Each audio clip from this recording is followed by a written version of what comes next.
Halo semuanya, perkenalkan nama saya Devira Putri Handoyo dari jurusan Ilmu Gizi FKUB.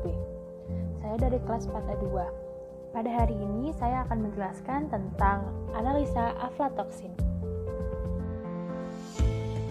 Beberapa hal yang akan kita bahas hari ini antara lain yaitu pengenalan apa itu aflatoksin, prinsip kerja ELISA reader, prosedur analisa aflatoksin, dan yang terakhir itu hasil dari analisa aflatoksin ini disertai dengan lampirannya. Apa sih aflatoksin itu?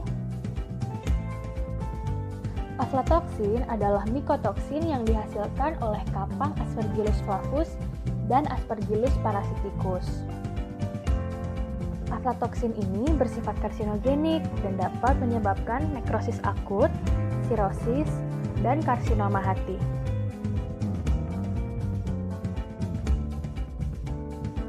Pemeriksaan aflatoksin itu dilakukan dengan 3 cara. Yang pertama itu ada KST densitometry, yang kedua ada KCKT, dan yang terakhir ada ELISA reader. Cara yang paling sering digunakan adalah ELISA reader. Maka dari itu, hari ini kita akan membahas mengenai ELISA reader. Bagaimana sih prinsip kerjanya ELISA reader?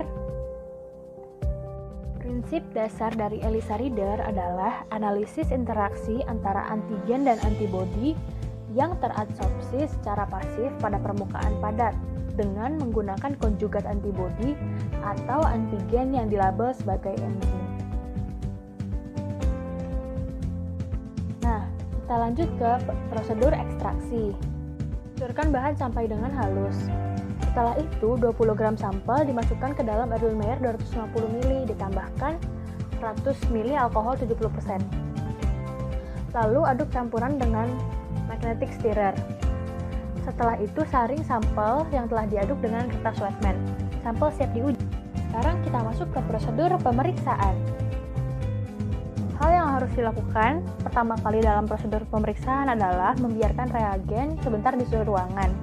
Setelah itu, letakkan suhu mur pengenceran atau dilution well pada microwell holder untuk standar dan sampel yang akan diuji. Letakkan beberapa antibody coated microtiter wells pada microwell holder yang lain.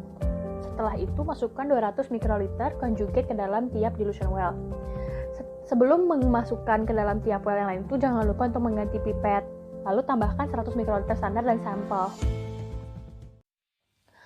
Pindahkan 100 mikroliter isi dari tiap dilution well ke antibody coated microtiter wells.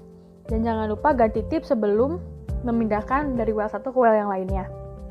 Setelah itu diinkubasi selama 15 menit pada suhu ruang. Isi dari microwell dengan menumpahkan microwell ke nampan pembuangan. Setelah itu, microwell dicuci dengan menggunakan PBS atau salah satu jenis deterjen dan dibuang kembali.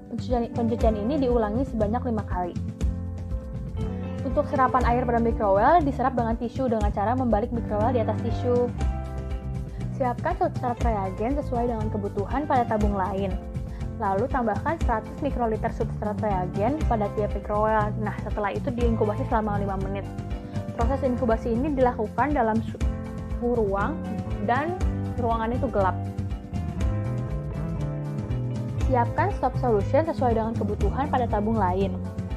Lalu tambahkan 100 mikroliter stop solution pada tiap microwell sesuai dengan urutan pemberian substrat. Lalu, baca pada optical density tiap microwell menggunakan filter 450 nanometer.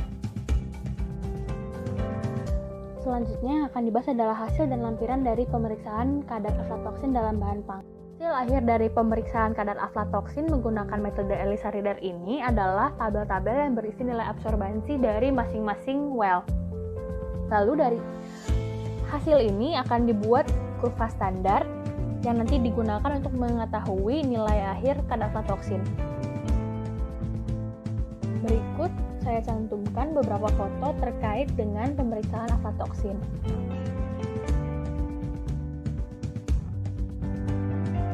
Begitu, selesai sudah pembahasan saya hari ini mengenai pemeriksaan kadar aflatoksin dengan ELISA reader. Semoga yang saya sampaikan bermanfaat. Sampai jumpa lain kali.